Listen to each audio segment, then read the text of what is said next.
വിവാഹത്തിന് മുൻപ് എല്ലാവർക്കും ദാമ്പത്യ ജീവിതത്തെക്കുറിച്ച് വലിയ സ്വപ്നങ്ങളും പ്രതീക്ഷകളും ഉണ്ടാകും. കല്യാണം കഴിഞ്ഞുള്ള ആദ്യ നാളുകളിൽ കുടുംബ ബന്ധം എത്ര മനോഹരമായിരുന്നല്ലേ. എന്നാൽ മനസ്സിലെ സങ്കല്പങ്ങളെല്ലാം തകിടം മറിയുന്നതാണ് പിൽക്കാലത്ത് കണ്ടത്. നിസ്സാര കാര്യങ്ങൾക്ക് പോലും പങ്കാളിയെ കുറ്റപ്പെടുത്തും. പരസ്പരം സംസാരിക്കാനും പങ്കുവയ്ക്കാനും സമയം പോലും കിട്ടാത്ത സാഹചര്യം. ഇങ്ങനെ പതിയെ പതിയെ അകന്നു തുടങ്ങുമ്പോഴാണ് മനസ്സിൽ സംശയം ഉണ്ടാകുന്നത്. അതോടെ വീട്ടിൽ കലഹം പതിവാകും. ഒടുവിൽ ആക്രമണത്തിലോ ആത്മഹത്യയിലോ കൊലപാതകത്തിലോ കലാശിക്കുന്ന കാഴ്ച. കാസർഗോഡ് കാഞ്ഞങ്ങാട് ഭാര്യയെ വെട്ടിക്കൊലപ്പെടുത്താൻ ശ്രമിച്ച ശേഷം ഭർത്താവ് തൂങ്ങി മരിച്ചത് ദാമ്പത്യ പ്രശ്നത്തെ തുടർന്നാണ്. കടപ്പുറം സ്വദേശി ഇബ്രാഹിമിനും ഭാര്യ മറിയത്തിനുമിടയിൽ എന്തായിരിക്കും സംഭവിച്ചത്? വിശദമായി പരിശോധിക്കുകയാണ് പോലീസ് പട്രോൾ. സ്വാഗതം.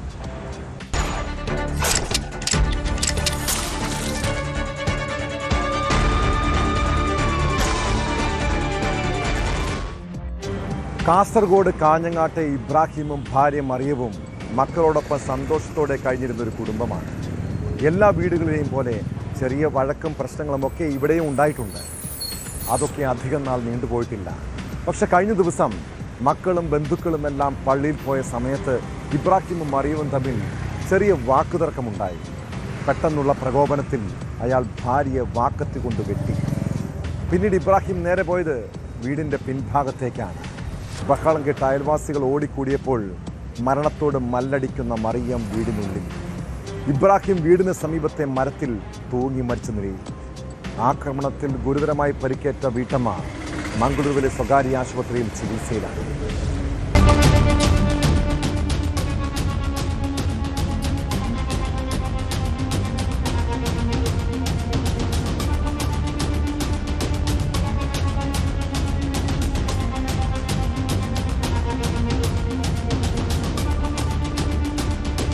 കാഞ്ഞങ്ങാട് കടപ്പുറം ബാവാനഗറിലാണ് ഭാര്യയെ വെട്ടിപ്പരിക്കേൽപ്പിച്ച ശേഷം ഭർത്താവ് തൂങ്ങി മരിച്ചത്.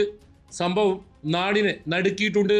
ബാവാനഗർ ഇല്യാസിലെ ഇബ്രാഹിമാണ് ഭാര്യ മറിയത്തെ വെട്ടിപ്പരിക്കേൽപ്പിച്ച ശേഷം ജീവനൊടുക്കിയത്. വീടിന് സമീപത്തെ മരത്തിലാണ് ഇബ്രാഹിമിനെ തൂങ്ങി മരിച്ച നിലയിൽ കണ്ടെത്തിയത്. തലയ്ക്ക് വെട്ടേറ്റ ഭാര്യ മറിയത്തെ കാഞ്ഞങ്ങാട്ടെ സ്വകാര്യ ആശുപത്രിയിൽ പ്രവേശിപ്പിച്ചു. നില ഗുരുതരമായതിനാൽ ഇവരെ പിന്നീട് മംഗളൂരുവിലെ സ്വകാര്യ ആശുപത്രിയിലേക്ക് മാറ്റി.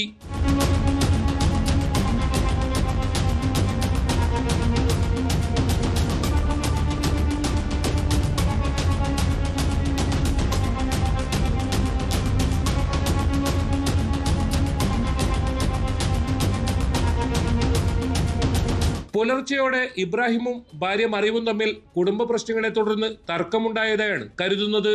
വഴക്ക് പിന്നീട് ദാരുണമായ കൊലപാതക ശ്രമത്തിലും ആത്മഹത്യയിലും കലാശിക്കുകയായിരുന്നു. സംഭവത്തിൽ ഹോസ്ദുർഗ് പോലീസ് വിശദമായ അന്വേഷണം ആരംഭിച്ചു. മറിയത്തിൽ നിന്ന് മൊഴിയെടുത്താലേ കാര്യങ്ങളിൽ കൂടുതൽ വ്യക്തത വരൂ.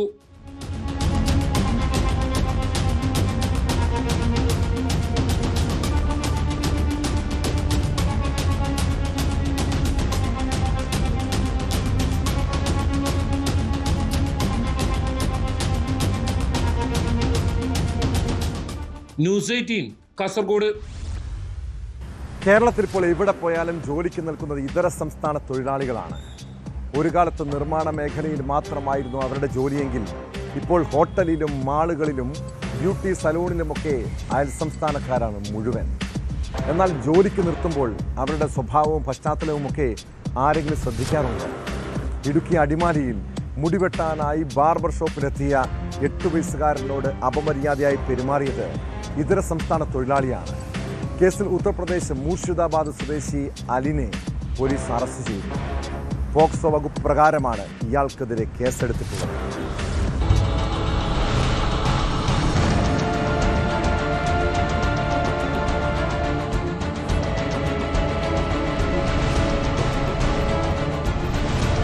കഴിഞ്ഞ തിങ്കളാഴ്ചയായിരുന്നു കേസിനാസ്പദമായ സംഭവം.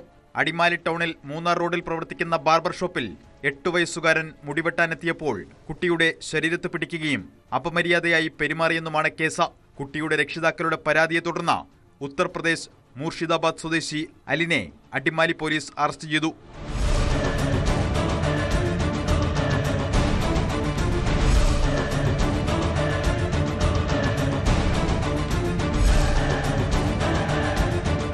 പോക്സോ വകുപ്പ് ചുമത്തിയാണ് ഇയാൾക്കെതിരായ നടപടി. പ്രാഥമിക ചോദ്യം ചെയ്യലിൽ പരാതിയിൽ കഴമ്പുണ്ടെന്ന നിഗമനത്തെ തുടർന്നാണ് പോലീസ് പ്രതിയെ അറസ്റ്റ് ചെയ്തത്. കോടതിയിൽ ഹാജരാക്കിയ പ്രതിയെ റിമാൻഡ് ചെയ്തു.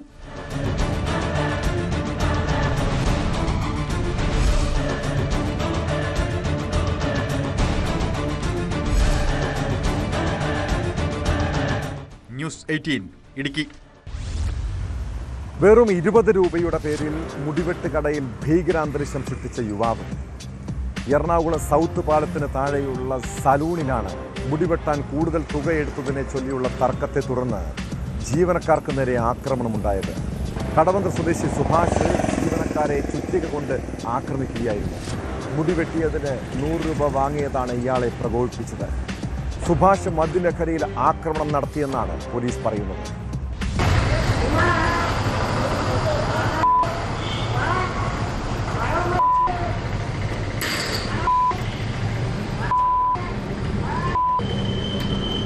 മുടിവെട്ടുന്നതിന് 20 രൂപ കൂടുതൽ വാങ്ങിയെന്ന് പറഞ്ഞായിരുന്നു യുവാവ് ജീവനക്കാർക്ക് നേരെ തിരിഞ്ഞത്. സംഭവത്തിൽ പനമ്പിളി നഗർ കരുത്തല മണികണ്ഠൻ തുരുത്തു വീട്ടിൽ സുഭാഷിനെയാണ് കടവന്ത്ര പോലീസ് അറസ്റ്റ് ചെയ്തത്. 2 ആഴ്ച മുൻപ് മുടിവെട്ടിച്ചപ്പോൾ 100 രൂപ വാങ്ങിയെന്നും മറ്റൊരിടത്ത് ചോദിച്ചപ്പോൾ 80 രൂപയേ ഉള്ളൂ എന്നും പറഞ്ഞും സുഭാഷ് കടക്കാരോട് വാദിച്ചു. 20 രൂപ കൂടുതൽ വാങ്ങിയെന്ന് പറഞ്ഞ് ബഹളമുണ്ടായി. ചീത്തവിളിയും ഒച്ചപ്പാടും കൂടിയതോടെ അവിടെ നിന്ന് ഇറങ്ങിപ്പോകാൻ ജീവനക്കാർ ആവശ്യപ്പെട്ടു. ഇതോടെ അടുത്ത് തന്നെയുള്ള തന്റെ വീട്ടിലെത്തി ചുറ്റികയുമായി വന്ന് കടയിൽ അക്രമം നടത്തുകയായിരുന്നു. ചുറ്റിക കൊണ്ട് ജീവനക്കാരിൽ ഒരാളുടെ തലയിലടിക്കാൻ ശ്രമിച്ചെങ്കിലും ജീവനക്കാരിൽ ഒരാളായ നിസാമുദ്ദീൻ കൈകൊണ്ട് തടഞ്ഞു. നിസാമുദ്ദീന്റെ കൈക്ക് പൊട്ടലുണ്ട്. വിവരമറിഞ്ഞ കടവന്ത്ര പോലീസ് എത്തിയാണ് നിസാമുദ്ദീനെ ആശുപത്രിയിൽ എത്തിച്ചത്. പിന്നാലെ സുഭാഷിന്റെ വീട്ടിലെത്തിയ പോലീസ് ഇയാളെ കസ്റ്റഡിയിലെടുക്കുകയും പിന്നീട് അറസ്റ്റ് രേഖപ്പെടുത്തുകയും ചെയ്തു. സുഭാഷ് മദ്യലഹരിയിലായിരുന്നുവെന്നാണ് പോലീസ് പറയുന്നത്. ഇയാൾ സ്ഥലത്തെ സ്ഥിരം പ്രശ്നക്കാരനാണെന്നാണ് വിവരം. ഇയാളുടെ പേരിൽ മറ്റു കേസുകളുണ്ടോ എന്ന് പോലീസ് പരിശോധിക്കുകയാണ്.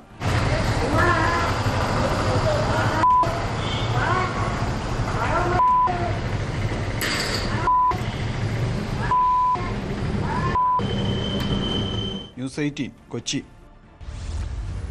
ഉത്സവ പറമ്പുകളിൽ പണ്ടൊക്കെ ചില കരക്കാർ തമ്മിൽ സംഘർഷവും ഏറ്റുമുട്ടലും ഉണ്ടാകാറുണ്ട്. ആണുങ്ങൾ തമ്മിലുള്ള കയ്യാങ്കളിയും അടിപിടിയും ഉത്സവത്തിൻ്റെ ഭാഗമായിരിക്കും. എന്നാൽ ഇപ്പോൾ ആണുങ്ങളെപ്പോലെ ഉത്സവപ്പറമ്പിൽ തമ്മിൽ തല്ലുന്ന സ്ത്രീകളുമുണ്ട്. കൊല്ലം പുത്തൂർ മലനട ക്ഷേത്രോത്സവത്തിനിടെ ഉണ്ടായ തർക്കം സ്ത്രീകൾ തമ്മിലുള്ള കൂട്ടത്തല്ലിൽ കലാശിച്ചു. ശിവരാത്രി ദിനത്തിൽ നടന്ന സംഭവത്തിന്റെ ദൃശ്യങ്ങൾ സമൂഹ മാധ്യമങ്ങളിൽ വ്യാപകമായി പ്രചരിക്കുകയാണ്. സംഭവത്തിൽ പരാതി ലഭിച്ചിട്ടില്ലെന്നാണ് പോലീസ് പറയുന്നത്.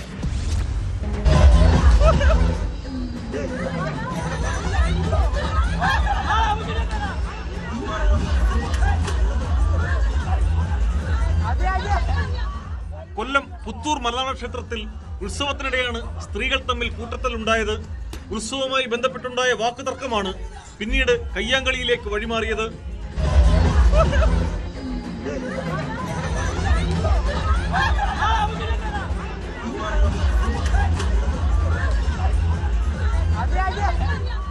ശിവരാത്രി ദിവസമായിരുന്നു സംഭവം.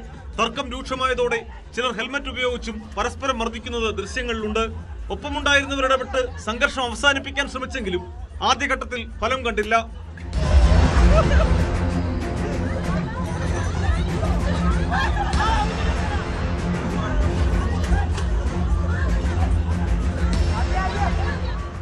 സംഭവത്തിന്റെ ദൃശ്യങ്ങൾ സമൂഹ മാധ്യമങ്ങളിൽ വ്യാപകമായി പ്രചരിക്കുകയാണ്.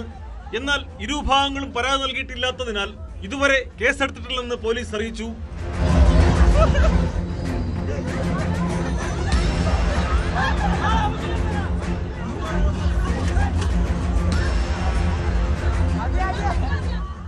ന്യൂസ് 18 കൊട്ടാരക്കര. പോലീസിനെയും എക്സൈസിനെയും കാണുമ്പോൾ എല്ലാവരും പേടിച്ചിരുന്നൊരു കാലമുണ്ട്. എന്നാൽ ഇപ്പോൾ വലിയ വെല്ലുവിളിയും ഭീഷണി നിറഞ്ഞ കാലത്താണ് അവർ ജോലി ചെയ്യുന്നത്. ഇടുക്കി തങ്കമണിയിൽ വാറ്റുചാരായമുണ്ടെന്ന രഹസ്യവിവരത്തെ തുടർന്ന് പരിശോധനയ്ക്കെത്തിയ എക്സൈസ് ഉദ്യോഗസ്ഥനെ വീട്ടുടമ വെട്ടിക്കൊലപ്പെടുത്താൻ ശ്രമിച്ചു. Thankamani excise range inspector Lijo ഉമ്മന് നേരെയായിരുന്നു ആക്രമണം. സംഭവത്തിൽ നാരകക്കാനം സ്വദേശി തയ്യിൽ തോമസിനെ എക്സൈസ് സംഘം അറസ്റ്റ് ചെയ്തു. പരിക്കേറ്റ excise inspector Lijo Idukki medical കോളേജിൽ ചികിത്സയിലാണ്.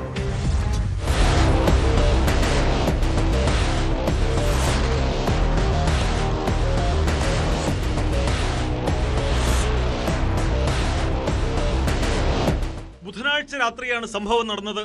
ചാരായവാറ്റ് നടക്കുന്നതായി എക്സൈസ് അധികൃതർക്ക് ലഭിച്ച രഹസ്യവിവരത്തെ തുടർന്നാണ് തങ്കമണി എക്സൈസ് സംഘം നാരായക്കാനും തയ്യിൽ തോമസിന്റെ വീട്ടിൽ പരിശോധന നടത്തിയത്.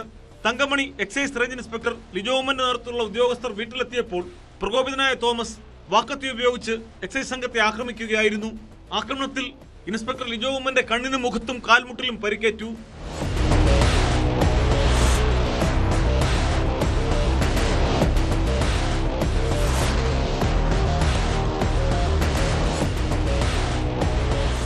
പ്രതി തോമസിനെ ഏറെ നേരത്തെ ബലപ്രയോഗത്തിനൊടുവിൽ കീഴ്പ്പെടുത്തി സ്റ്റേഷനിലെത്തിച്ച് അറസ്റ്റ് രേഖപ്പെടുത്തി.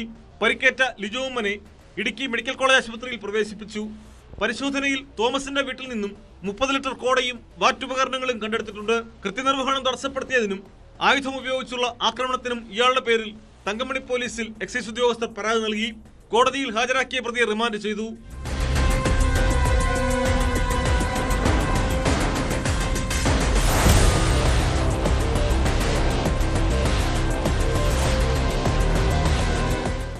ന്യൂസ് 18 ഇടുക്കി. കേരളത്തിൽ ഇപ്പോൾ ഏറ്റവും കൂടുതൽ അക്രമ സംഭവങ്ങൾ ഉണ്ടാകുന്നത് പൊതുനിരത്തിലാണ്. വാഹനങ്ങൾ തമ്മിൽ ഉരസിയാലോ ഹോണടിച്ചാലോ ഓവർടേക്കിങ്ങിൻ്റെ പേരിലോ സംഘർഷങ്ങൾ സൃഷ്ടിക്കുന്നവരുണ്ട്. ഇടുക്കിയിൽ ക്ഷേത്ര ദർശനത്തിന് പോയ കുടുംബത്തെ ആക്രമിച്ച സംഭവത്തെക്കുറിച്ചാണ് പറഞ്ഞു വരുന്നത്. വാഹനം തട്ടിയതിനെ ചൊല്ലിയുള്ള തർക്കമാണ് അക്രമത്തിൽ കലാശിച്ചത്. പെരിയ കനാൽ സ്വദേശി മുകേഷും സംഘവും ചേർന്ന് മർദ്ദിച്ചെന്നാണ് പരാതി. സംഭവത്തിൽ മുഖ്യപ്രതി മുകേഷിനെ ശാന്തൻപാറ പോലീസ് അറസ്റ്റ് ചെയ്തു. മറ്റു പ്രതികൾക്ക് വേണ്ടി അന്വേഷണം ഊർജിതമാണ്.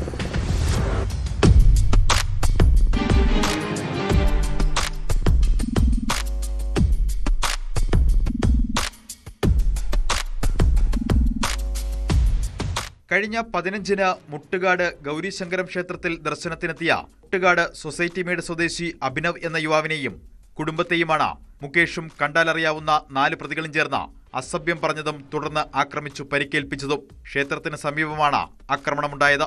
അഭിനവിന്റെ കാറിൽ പിന്നിൽ സഞ്ചരിച്ചിരുന്ന പ്രതികളുടെ ജീപ്പ് ഇടിച്ചതോടെയാണ് തർക്കം ആരംഭിച്ചത്. തുടർന്ന് കാറിലുണ്ടായിരുന്ന അഭിനവിന്റെ പിതാവും പ്രതികളും തമ്മിൽ വാക്കുതർക്കമുണ്ടായി. ഇതിനിടെ മുകേഷ് അഭിനവിന്റെ അമ്മയുടെ തലയിൽ കൈകൊണ്ടിടിച്ചു.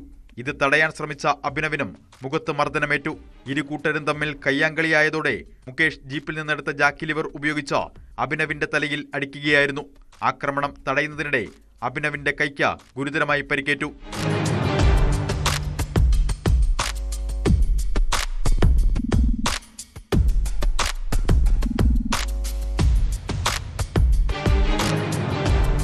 സംഭവത്തിന് പിന്നാലെ അഭിനവിന്റെ പരാതിയിലാണ് ശാന്തൻപാറ പോലീസ് മുകേഷിനെതിരെ കൊലപാതക ശ്രമം ഉൾപ്പെടെയുള്ള വകുപ്പുകൾ ചുമത്തി കേസെടുത്തത്. അറസ്റ്റിലായ പ്രതിയെ കോടതിയിൽ ഹാജരാക്കി റിമാൻഡ് ചെയ്തതായി പോലീസ് അറിയിച്ചു. സംഭവത്തിൽ മറ്റു പ്രതികൾക്കായുള്ള അന്വേഷണം തുടരുകയാണ്.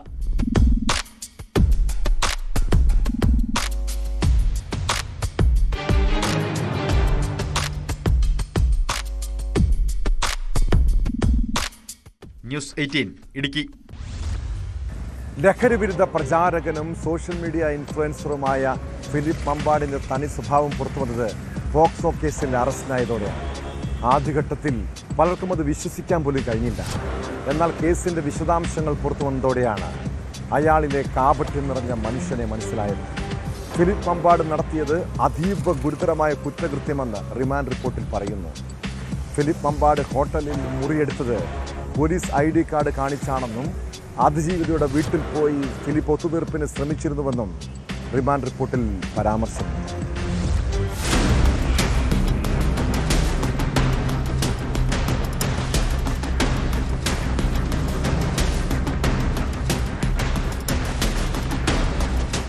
കഴിഞ്ഞ വെള്ളിയാഴ്ചയാണ് 16-കാരിയെ പീഡിപ്പിച്ച മുൻ പോലീസ് ഉദ്യോഗസ്ഥൻ കൂടിയായ സോഷ്യൽ മീഡിയ ഇൻഫ്ലുവൻസർ ഫിലിപ്പ് മമ്പാടിനെ നിലമ്പൂർ പോലീസ് അറസ്റ്റ് ചെയ്തത്.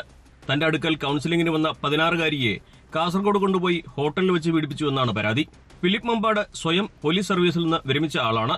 എന്നാൽ ഹോട്ടലിൽ പോലീസ് ഐഡന്റിറ്റി കാർഡ് ഉപയോഗിച്ചാണ് ഇയാൾ മുറിയെടുത്തതെന്ന് റിമാൻഡ് റിപ്പോർട്ടിൽ പറയുന്നു. ഇത് വ്യാജ ID കാർഡാണോ അതോ മുൻപുണ്ടായിരുന്നത് ഡ്യൂപ്ലിക്കേറ്റ് എടുത്ത് സൂക്ഷിച്ചതാണോ എന്ന് പോലീസ് അന്വേഷിക്കും.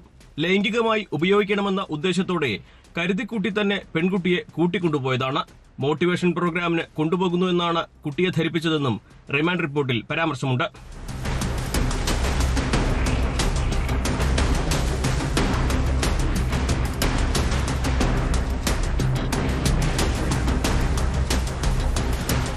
സംഭവം പുറത്തറിഞ്ഞതോടെ അതിജീവിതയുടെ വീട്ടിൽ പോയി ഫിലിപ്പ് ഒത്തുതീർപ്പിനെ ശ്രമിച്ചിരുന്നുവെന്നും പോലീസ് കണ്ടെത്തി. സമൂഹത്തിൽ സ്വാധീനമുള്ള പ്രതി മനഃപൂർവ്വം ചെയ്ത ഗുരുതര കുറ്റകൃത്യമായതിനാൽ ജാമ്യം അനുവദിക്കരുത്. പ്രതി സാക്ഷികളെ സ്വാധീനിക്കാനും വിദേശത്തേക്ക് കടക്കാനുമൊക്കെ സാധ്യതയുണ്ടെന്നും റിമാൻഡ് റിപ്പോർട്ടിൽ പോലീസ് വിശദമാക്കിയിട്ടുണ്ട്.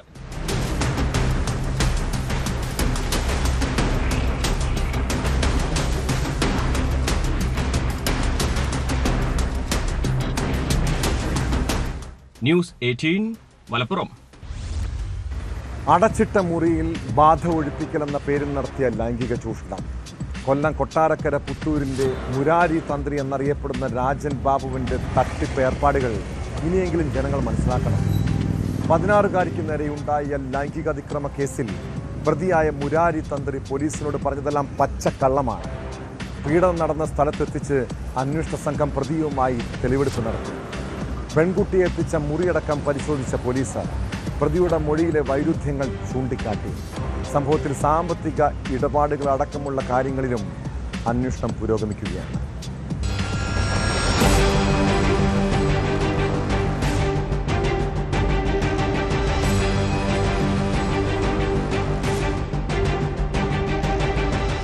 ബാധ ഒഴിപ്പിക്കാൻ ശ്രമിക്കുന്നതിനിടെയാണ് പെൺകുട്ടി തലയിടിച്ചു വീണതെന്ന മുരാരി തന്ത്രി തെളിവെടുപ്പിനിടെ പോലീസിനോട് പറഞ്ഞു.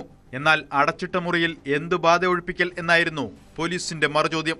ഇതിന് പ്രതിക്ക് വ്യക്തമായ മറുപടി ഉണ്ടായിരുന്നില്ല.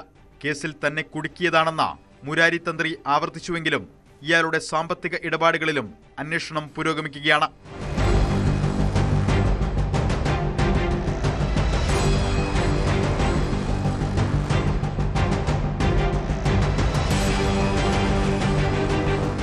ബാധ ഒഴിപ്പിക്കാനായി കൊല്ലം പുത്തൂരിലെ മുരാരി തന്ത്രി എന്ന രാജൻ ബാബുവിന്റെ ജ്യോതിഷാലയത്തിലേക്ക് അമ്മയോടൊപ്പമെത്തിയ 16-കാരിയാണ് ലൈംഗികാതിക്രമത്തിന് ഇരയായത്.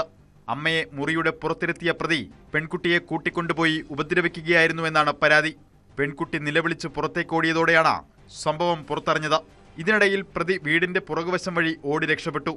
ഒളിവിൽ കഴിയവെയാണ് പോലീസ് ഇയാളെ പിടികൂടിയത്. 2 ദിവസത്തെ കസ്റ്റഡിയിൽ വാങ്ങിയ പ്രതിയെ സംഭവം നടന്നയിടത്തും ഇയാൾ ഒളിവിൽ കഴിഞ്ഞ ഫ്ളാറ്റിലും എത്തിച്ച അന്വേഷണ സംഘം തെളിവെടുപ്പ് നടത്തി. മുരാരി തന്ത്രിയുടെ സാമ്പത്തിക ഇടപാടുകളിലും പോലീസ് വിശദമായി അന്വേഷണം നടത്തി വരികയാണ്. ഗൾഫിലടക്കം ഇയാൾക്ക് ഇടപാടുകൾ ഉണ്ടായിരുന്നെന്നാണ് പുറത്തുവരുന്ന വിവരം.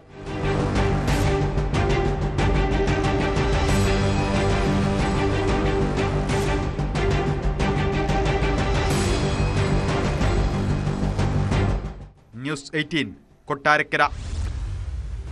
കാസർകോട്ടെ വ്ളോഗർ ചിന്നു പാപ്പുവിൻ്റെയും ആൺസുഹൃത്ത് സന്ദേശിൻ്റെയും ആത്മഹത്യയിൽ ഇപ്പോഴും ദുരൂഹത തുടരുകയാണ്. കഴിഞ്ഞ തിങ്കളാഴ്ചയാണ് ചിന്നുവിനെ ആസാദ് നഗറിലെ വാടക വീട്ടിൽ തൂങ്ങിയ മരിച്ചനിൽ കണ്ടെത്തിയത്. ഒരാഴ്ച തികയും മുൻപ് സന്ദേശിനെ വീട്ടിലെ കിടപ്പുമുറിയിൽ ആത്മഹത്യ നിലയിലും കണ്ടെത്തിയതോടെ പല സംശയങ്ങളും ഉയർന്നു. ഇവരുടെ മരണത്തിൽ പുറത്തുനിന്നുള്ളവരുടെ ഇടപെടലുണ്ടോ എന്നതാണ് പ്രധാന ചോദ്യം. കടുത്ത മാനസിക സമ്മർദ്ദമാണ് ആത്മഹത്യയ്ക്ക് കാരണമെന്നാണ് പ്രാഥമിക നിഗമനമെങ്കിലും പോലീസിന് കൃത്യമായ കാരണം കണ്ടെത്താൻ ഇതുവരെയും സാധിച്ചിട്ടില്ല.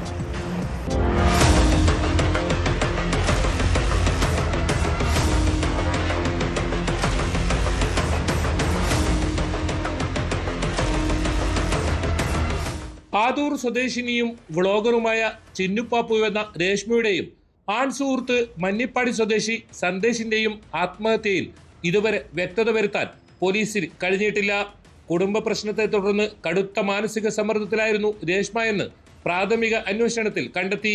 എന്നാൽ ഇതായിരിക്കുമോ ആത്മഹത്യയിലേക്ക് നയിച്ചതെന്ന് സ്ഥിരീകരിക്കാൻ പോലീസിന് ആയിട്ടില്ല. ഭർത്താവ് വിവാഹിതയായ യുവതിക്കൊപ്പം ഒളിച്ചോടി ഒരുമിച്ച് താമസം ആരംഭിച്ചത് രേഷ്മയെ മാനസികമായി തകർത്തിരുന്നു. പിന്നീട് ഏതാനും മാസങ്ങളായി ആൺ സുഹൃത്തിനൊപ്പം ആസാദ് നഗറിലെ വാടക വീട്ടിലാണ് താമസിച്ചിരുന്നത്. 4 വയസ്സുള്ള മകൻ കുടുംബ വീട്ടിലാണ് താമസം. കഴിഞ്ഞ തിങ്കളാഴ്ചയാണ് രേഷ്മയെ വാടക വീട്ടിൽ തൂങ്ങി മരിച്ച നിലയിൽ കാണപ്പെട്ടത്. തനിക്ക് ഏതെങ്കിലും തരത്തിൽ പ്രശ്നങ്ങളുള്ളതായി ഇവർ കുടുംബത്തോടോ സുഹൃത്തുക്കളോടോ പങ്കുവച്ചിരുന്നില്ല. അതേസമയം രേഷ്മയും ആൺ സുഹൃത്തും തമ്മിൽ വാക്കുതർക്കങ്ങളും വഴക്കുകളും പതിവായിരുന്നുവെന്ന് അയൽവാസികളുടെ മൊഴിയുണ്ട്. എന്നാൽ സന്ദേശിനെ മണിക്കൂറുകളോളം ചോദ്യം ചെയ്തെങ്കിലും തെളിവുകളൊന്നും കണ്ടെത്താനാകാത്തതിനെ തുടർന്ന് രക്ഷിതാക്കൾക്കൊപ്പം വിട്ടയക്കുകയായിരുന്നു. ഞായറാഴ്ച ഉച്ചയോടെയാണ് സന്ദേശിനെ മന്നിപ്പാടിയിലെ വീട്ടിൽ കിടപ്പുമുറിയിൽ തൂങ്ങി മരിച്ച നിലയിൽ കണ്ടെത്തിയത്.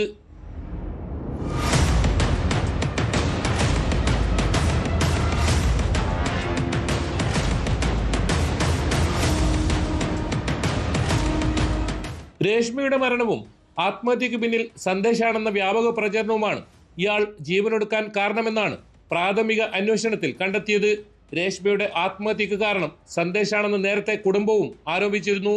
ആദൂർ സ്വദേശിനിയായ രേഷ്മ തനത് കാസർഗോഡ് ശൈലിയിലാണ് വ്ളോഗ് ചെയ്തിരുന്നത്. പ്രാദേശിക വിഭവങ്ങളുടെയും നാടൻ ഭക്ഷണത്തെയുമെല്ലാം തനിമ ചോരാതെ പരിചയപ്പെടുത്തിയിരുന്ന ചിന്നുപ്പാപ്പുവിന്റെ വീഡിയോകൾക്ക് ലക്ഷങ്ങളാണ് കാഴ്ചക്കാരായുള്ളത്. ലക്ഷക്കണക്കിന് കാഴ്ചക്കാരും ഫോളോവേഴ്സുമായി ഇത്രയും പ്രശസ്തിയിൽ നിൽക്കെ യുവതി ജീവനൊടുക്കിയതിന് പിന്നിൽ മറ്റെന്തെങ്കിലും കാരണമുണ്ടോ എന്ന കാര്യവും പോലീസ് പരിശോധിച്ചു വരുന്നുണ്ട്.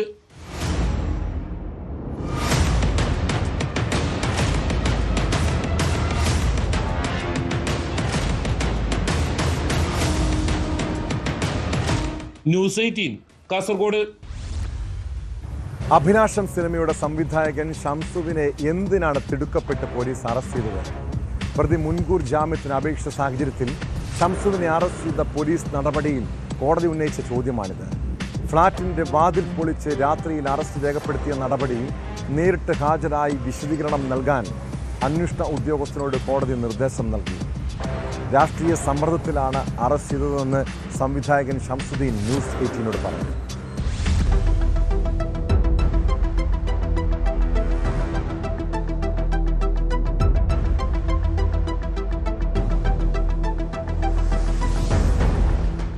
ഷംസുദ്ദീന് ജാമ്യം നൽകിയ തൃപ്പൂണിത്തുറ മജിസ്ട്രേറ്റ് കോടതി പോലീസ് നടപടിയെ രൂക്ഷമായി വിമർശിച്ചു. രാത്രി വാതിൽ പൊളിച്ച് അറസ്റ്റ് ചെയ്യേണ്ട സാഹചര്യം എന്തായിരുന്നു? എല്ലാ കേസിലും ഇതുപോലെ തന്നെയാണോ പ്രവർത്തിക്കുന്നത്? സ്റ്റേഷനിൽ രജിസ്റ്റർ ചെയ്ത മറ്റു കേസുകളിലെ പ്രതികളെയും ഇങ്ങനെ പിടികൂടാറുണ്ടോ?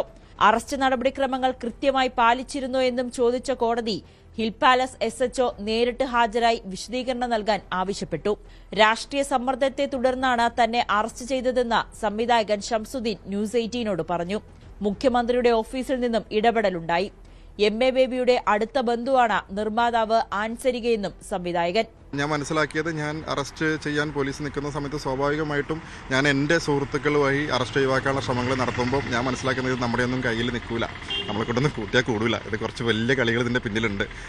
CMൻ്റെ ഓഫീസിൽ നിന്നടക്കം ഈ പറഞ്ഞ പോലെ ആൻസരികയുടെ രാഷ്ട്രീയ സ്വാധീനം ഇതിൽ ഉപയോഗപ്പെടുത്തിയിട്ടുണ്ട് എന്നുള്ളതാണ് ഞാൻ അറിയാൻ സാധിച്ചത്. സഖാവ് MA ബേബിയുമായിട്ടുള്ള അടുപ്പം ഇവർ പല രീതിയിൽ പല സമയങ്ങളിൽ ഉപയോഗപ്പെടുത്തുന്നത് നമ്മളൊരു വർഷമായിട്ട് 1.5 വർഷമായിട്ട് പരിചയമുള്ള ആൾക്കാരില്ല. ഇവരത് ഉപയോഗപ്പെടുത്തുന്നത് നമ്മൾ പലവട്ടം കണ്ടിട്ടുള്ളതാണ്. സഖാവ് നമ്മുടെ സിനിമയെ സെറ്റിൽ വിസിറ്റ് ചെയ്തിട്ടും കാര്യങ്ങളൊക്കെ ഉണ്ട്. ഇവർ ഭയങ്കര അടുത്ത ബന്ധമാണ്. നിലവിൽ ഞാൻ മനസ്സിലാക്കുന്നത് അവർക്ക് ഉപയോഗിക്കാൻ പറ്റുന്ന ഏറ്റവും അടുത്ത സ്വാധീനം, രാഷ്ട്രീയ സ്വാധീനം ഈ ഒരു ബന്ധമാണ്. അത് ഉപയോഗപ്പെടുത്തിയിട്ടുണ്ടാവണം. തനിക്കെതിരായ വ്യാജ പരാതി നിയമപരമായി തന്നെ നേരിടുമെന്നും ഷംസുദ്ദീൻ. ഈ വാർത്തയോട് കൂടിയിട്ട് ഞാനൊരു പ്രശ്നക്കാരനായ സംവിധായകനെന്ന് വരുത്തി തീർക്കാൻ ഇവർ ശ്രമിച്ചത്. അതാണിപ്പോൾ നടന്നത്. അറസ്റ്റ് പോലും ഞാൻ എന്തോ ക്രിമിനൽ എന്ന രീതിയിലാണ്. എന്നെ വിളിച്ച സ്റ്റേഷനിൽ പോകാൻ മാത്രമുള്ളൊരു ആളാണ് ഞാൻ. കാരണം ഞാൻ തെറ്റൊന്നും ചെയ്തിട്ടില്ല. അങ്ങനെയുള്ളിടത്ത് എന്നെ മാക്സിമം ബുദ്ധിമുട്ടിക്കുക, എൻ്റെ കരിയർ ഇല്ലാതാക്കുക. ഞാനിനി എങ്ങനെയാണ് മുന്നോട്ട് പോവുക? ഇനി പ്രൊഡ്യൂസറുടെ അടുത്തേക്ക് ഞാൻ പോകുമ്പം എന്നെ ഏത് രീതിയിലാണ് പ്രൊഡ്യൂസർ അപ്രോച്ച് ചെയ്യുക? എൻ്റെ ഇനിയുള്ള ഞാൻ കമ്മിറ്റ് ചെയ്ത സിനിമകളുടെ ഭാവി എന്താവുമെന്ന് എനിക്കറിയില്ല. അപ്പോൾ എൻ്റെ നിരപരാധിത്വം തെളിയിക്കേണ്ടത് എൻ്റെ ആവശ്യമാണ്. എനിക്ക് നിയമത്തിൽ വിശ്വാസമുണ്ട്. കോടതിക്ക് അത് ബോധ്യപ്പെടും. ഞാൻ നിയമപരമായിട്ട് മുന്നോട്ട് പോകും. അഭിലാഷം സിനിമയുടെ നിർമ്മാതാവ് ആൻസരിക ആന്റണി നൽകിയ പരാതിയിലായിരുന്നു ഷംസുദ്ദീന്റെ അറസ്റ്റ്. സിനിമയ്ക്ക് 2.25 കോടി രൂപ ചിലവാകുമെന്ന് പറഞ്ഞ് വിശ്വസിപ്പിച്ച് കരാറുണ്ടാക്കി. എന്നാൽ ഷൂട്ടിംഗ് തുടങ്ങിയ ശേഷം ചെലവ് കരാറിൽ പറഞ്ഞ തുകയേക്കാൾ കൂടി. അനാവശ്യമായി കാലതാമസം ഉണ്ടാക്കിയതിലൂടെ 3.25 കോടി രൂപയാണ് ചിലവുയർന്നത്. സിനിമയുടെ മാസ്റ്റർ പ്രിന്റ് അടങ്ങിയ ഹാർഡ് ഡിസ്ക് അനുവാദമില്ലാതെ ഷംസുദ്ദീൻ കൊണ്ടുപോയെന്നും ഇത് മറ്റുള്ളവർക്ക് കൈമാറിയെന്നും നിർമ്മാതാവ് നൽകിയ പരാതിയിൽ പറയുന്നുണ്ട്. സംവിധായകന് പുറമെ സിനിമയുടെ അസോസിയേറ്റ് ഡയറക്ടറും എഡിറ്ററും ക്യാമറാമാനും കേസിൽ പ്രതികളാണ്.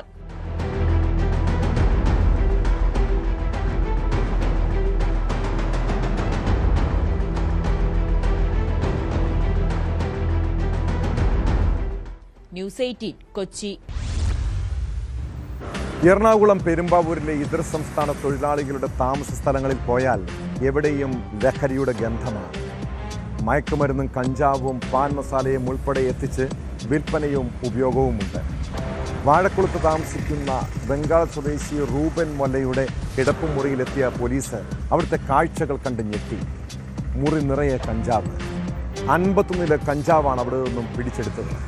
പ്രതിക്ക് മറ്റ് സഹായികൾ ഉണ്ടെന്നാണ് പോലീസ് പറയുന്നത്.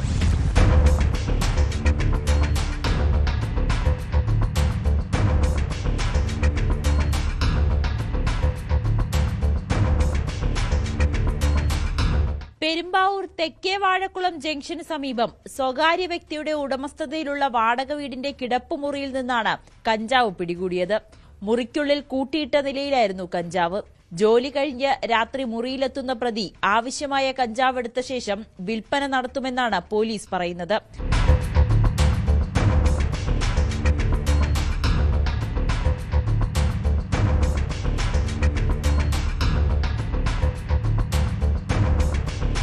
രഹസ്യവിവരത്തെ തുടർന്ന് കഴിഞ്ഞ കുറച്ചധികം ദിവസങ്ങളിലായി തടിയിട്ടപ്പറമ്പ് പോലീസ് പ്രതിയുടെ പിന്നാലെയായിരുന്നു. രാത്രി റൂബൻ മല്ലയെ കാത്തിരുന്ന പോലീസ് ഇയാൾ വീട്ടിനുള്ളിലേക്ക് കയറിയപ്പോൾ തന്നെ പിടികൂടുകയായിരുന്നു. വിപണിയിൽ 10 ലക്ഷത്തിലധികം രൂപ വില വരുന്ന കഞ്ചാവാണ് പിടിച്ചെടുത്തത്. പ്രതിക്ക് മറ്റ് സഹായങ്ങളുണ്ടെന്നാണ് പോലീസ് പറയുന്നത്. ഇവർക്കായുള്ള അന്വേഷണവും ഊർജിതമാക്കിയിട്ടുണ്ട്. പ്രതിയെ കൂടുതൽ ചോദ്യം ചെയ്യലുകൾക്ക് ശേഷം കോടതിയിൽ ഹാജരാക്കി റിമാൻഡ് ചെയ്തു.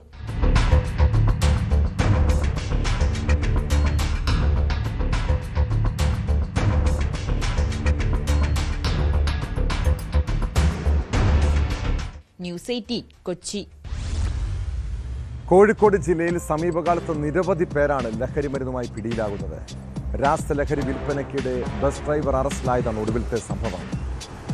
വെങ്ങളംചാൽ സ്വദേശി അജ്മൽ റഫീഖാണ് MDMAയുമായി പിടിയിലായത്. ജില്ലയിലെ പ്രധാന ലഹരിമരുന്ന് മൊത്ത വിൽപ്പനക്കാരനും ഭാര്യയും കഴിഞ്ഞ ദിവസം പോലീസിന്റെ പിടിയിലായിരുന്നു. ഡോൺ എന്ന ഇർഫാനും ഭാര്യ നർഫാനിയുമാണ് അറസ്റ്റിലായത്.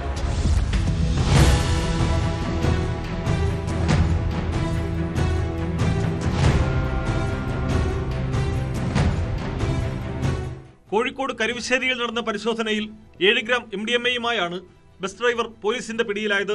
ചേളന്നൂർ സ്വദേശിയായ അജ്മൽ റഫീഖിനെയാണ് ചേവായൂർ പോലീസും ഡാൻസ് ഓഫ് സംഘവും ചേർന്ന് പിടിച്ചത്. ഇയാൾ സഞ്ചരിച്ചിരുന്ന കാറും പോലീസ് കസ്റ്റഡിയിലെടുത്തു. ലഹരി വിരുദ്ധ പ്രവർത്തനങ്ങളുടെ ഭാഗമായി നടത്തിയ രഹസ്യ നീക്കത്തിലൂടെയാണ് പ്രതിയെ വലയിലാക്കിയത്.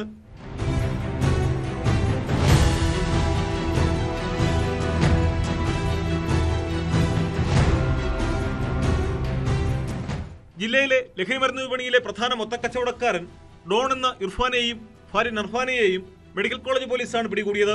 ബേപ്പൂർ നടുവട്ടം സ്വദേശികളായ ഇവരെ സിറ്റി ക്രൈം സ്ക്വാഡിന്റെ സഹായത്തോടെയാണ് പിടിച്ചത്. ബംഗളൂരു, ഹരിയാന, ഡൽഹി എന്നിവിടങ്ങളിൽ നിന്നാണ് ഇർഫാൻ MDMA ഉൾപ്പെടെയുള്ള ലഹരിമരുന്നുകൾ കേരളത്തിലേക്ക് എത്തിച്ചിരുന്നത്. വലിയ അളവിലെത്തിക്കുന്ന ലഹരിമരുന്ന് ജില്ലയിലെ ചില്ലറ വിൽപ്പനക്കാരെ ഉപയോഗിച്ചാണ് വിറ്റഴിച്ചിരുന്നത്. ബ്യൂട്ടീഷ്യനായ നർഫാനെയാണ് ലഹരി ഇടപാടുകൾക്ക് പണമയച്ചു നൽകുന്നതും കാരിയർമാരിൽ നിന്ന് പണം കൈപ്പറ്റുന്നതും. 10ഓളം വ്യാജ സിം കാർഡുകളും 6 വാഹനങ്ങളും ഇർഫാൻ ഉപയോഗിച്ചിരുന്നു. Medical college inspector Baiju K ജോസിന്റെ നേതൃത്വത്തിലുള്ള പോലീസ് സംഘമാണ് പ്രതികളെ അറസ്റ്റ് ചെയ്തത്.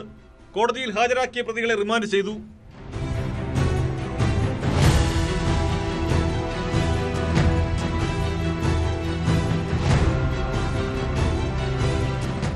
ന്യൂസ് 18 കോഴിക്കോട്. കുറ്റകൃത്യങ്ങളുടെ മറ്റു ചില വാർത്തകൾ ചുരുക്കത്തിൽ. തിരുവനന്തപുരം തിരുവല്ലത്ത് ഒഴിഞ്ഞ പറമ്പിൽ തലയോട്ടുകളും അസ്ഥികൂടങ്ങളും കണ്ടെത്തി.